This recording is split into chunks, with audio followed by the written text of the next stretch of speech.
Hello ફૂડી friends, કૃષ્ણકા kitchen ખજાનામાં તમારું સ્વાગત છે. આજે આપણે બનાવીશું ચીરોટી. રથયાત્રા નજીક આવી રહી છે, રાઈટ? તો ભગવાન શ્રી જગન્નાથને ધરાવાય એવો પ્રસાદ આપણે આજે બનાવીશું. જો તમને મારા વિડીયોઝ પસંદ આવતા હોય તો લાઈક કરો, શેર કરો અને સબસ્ક્રાઈબ કરો. તો સૌથી પહેલાં આપણે એની ચાસણી બનાવી દઈએ. 1 કપ ખાંડ લઈશું, અડધો કપ પાણી. હવે ખાંડ ઓગળે ને ત્યાં સુધીને આપણે એને ગરમ કરીશું. આપણે વચ્ચે વચ્ચે ચાસણીને હલાવતા રહીશું. ખાંડ સરસ રીતે ઓગળી ગઈ છે.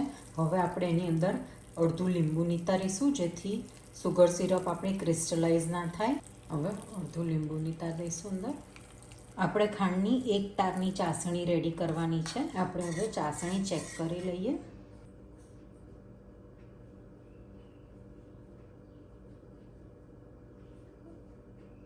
સરસ 1 તાર થઈ ગયો છે. આપણી ચાસણી રેડી છે.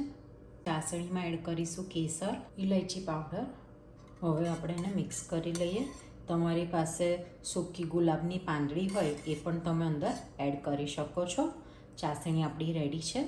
હવે ચીરોટી માટેનો લોટ બાંધી દઈએ.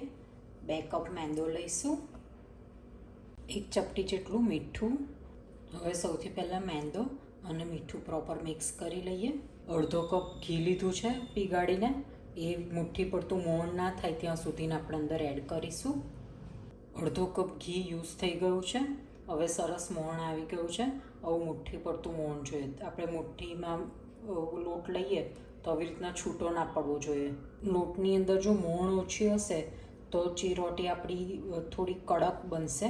આવી રીતના મોણ વ્યવસ્થિત આપણે અંદર એડ કર્યું હશે તો એકદમ સરસ ખસ્તા ચીરોટી આપણી રેડી થશે.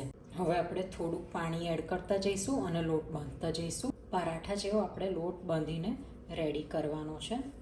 તમે મેદાની જગ્યાએ ઘઉંનો ઉપયોગ કરીને પણ ચીરોટીઝ બનાવી શકો છો.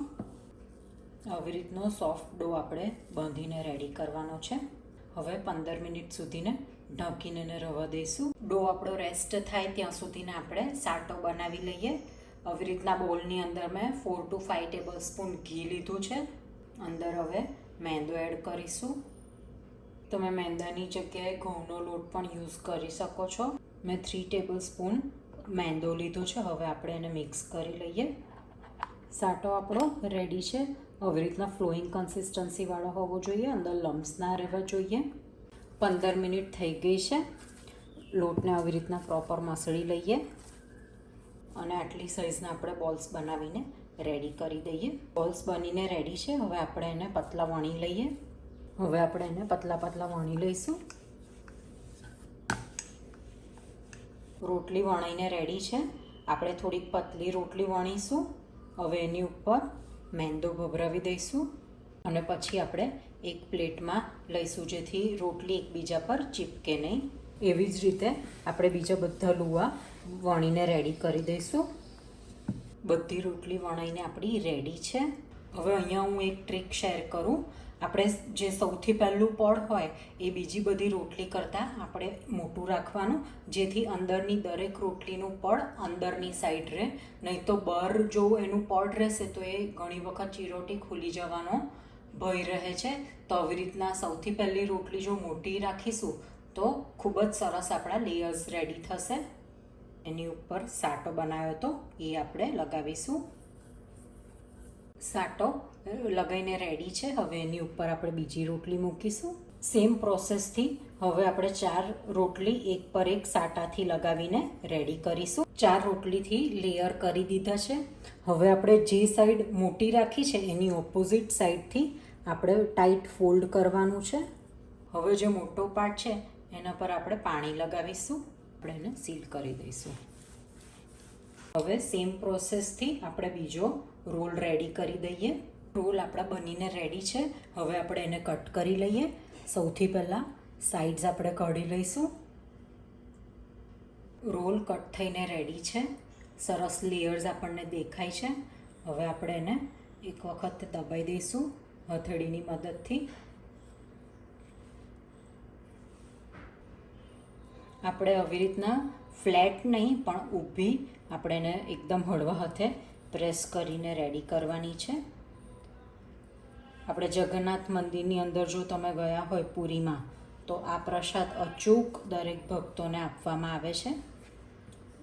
રથયાત્રાના દિવસે ત્યાં જગન્નાથ મંદિરની અંદર ભગવાનને 56 ભોગ ધરાવાતા હોય છે, જેમાંનો એક આજે આપણે જોઈ રહ્યા છે રેસીપી. 56 ભોગમાં ઘણા બધા ફ્લેવરવાળા ભાત, પછી ઘણી બધી સ્વીટ્સ, એમાં પનીરની સ્વીટને ભગવાનને ઓફર થતી હોય છે. એકદમ હળવા હાથે વેલણ લગાવીશું. બસ આવી રીતના ચીરોટીઝ આપણી રેડી છે. બધી આપણે રેડી કરી લઈએ. ખાજા આપણે વણતા હોય ત્યારે ખાસ ધ્યાન રાખવું કે આપણે તેલ ગરમ કરવા મૂકી દેવું. તેલ બહુ ગરમ પણ ના જોઈએ અને બહુ ઠંડુ પણ ના જોઈએ. મીડિયમ ફ્લેમ ઉપર આપણે તેલને ગરમ કરવા રાખીશું. ચીરોટીઝ આપણી વણીને રેડી છે. હવે આપણે એને ડીપ ફ્રાય કરીએ. હવે આપણે એક એક કરીને ચીરોટીઝ ફ્રાય કરવા રાખીશું. ચીરોટી ખાજા આપણે અંદર એડ કરીને થોડીક વખત તેલમાં જ રહેવા દેવાના છે. એ ઉપર આવે પછી આપણે જરાથી હલાવીશું. ચીરોટીઝ હવે ધીમે ધીમે ઉપર તળાઈને આવવા માંડે છે. હવે આપણે જરાથી ફેરવીશું એને. આપણે મીડિયમ ટુ લો ફ્લેમની અંદર જ બધા ખાજા તળીને રેડી કરીશું. જો ફૂલ ગેસ પર તળશો તો બહારથી એકદમ બ્રાઉન થઈ જશે ખાજા અને અંદરથી કાચા રહેશે. એટલે મીડિયમ ફ્લેમથી લો ફ્લેમ પર આપણે જો ફ્રાય કરીશું તો એકદમ ખસ્તા આપણા ખાજા ચીરોટી રેડી થશે. ખાજા સરસ ગોલ્ડન બ્રાઉન તળીને રેડી છે. તળી લઈશું. ખાજા રેડી છે. એક એક લેયર ખૂબ જ સરસ છૂટા પડ્યા છે. હવે આપણે એને થોડી વખત ઠંડા થવા દઈશું. ચીરોટી ખાજા આપણા તળીને રેડી છે. થોડાક રૂમ ટેમ્પરેચર પર આવી ગયા છે. હવે સિરપને મેં થોડું ગરમ કરવા મૂક્યું છે. સિરપ મીડિયમ હોટ થઈ ગઈ છે.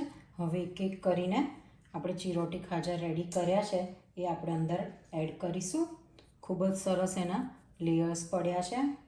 સિરપમાં ડીપ કરીને હવે આપણે એને પલટાવી લઈશું. સરસ ચાસણીથી કોટ થઈ ગઈ છે ખાજા. હવે આપણે એને કાઢી લઈશું. પ્લેટમાં હવે આપણે બધી ચીરોટીસ કાઢી લીધી છે શુગર સિરપમાં ડીપ કરીને. જો તમારે આવી રીતના ચાસણી ના બનાવવી હોય તો જ્યારે ખાજા તળો અને ગરમ ખાજાની ઉપર જ તમારે દળેલી ખાંડ છાંટી દેવાની, જેથી ખૂબ જ સરસ સ્મેલ થઈ અને ગળી ફ્લેવર આવી જશે. તો ખાજા આપણા રેડી છે. સર્વ કરી દઈએ. તો ચીરોટી ખાજા રેડી છે. હવે આપણે બદામની કતરણથી ગાર્નિશ કરીશું. રોઝ પેટલ્સ લગાવીશું. તો રેડી છે રથયાત્રાના પર્વ ઉપર શ્રી જગન્નાથજીને પ્રસાદમાં ધરાવાય એવા ચીરોટી ખાજા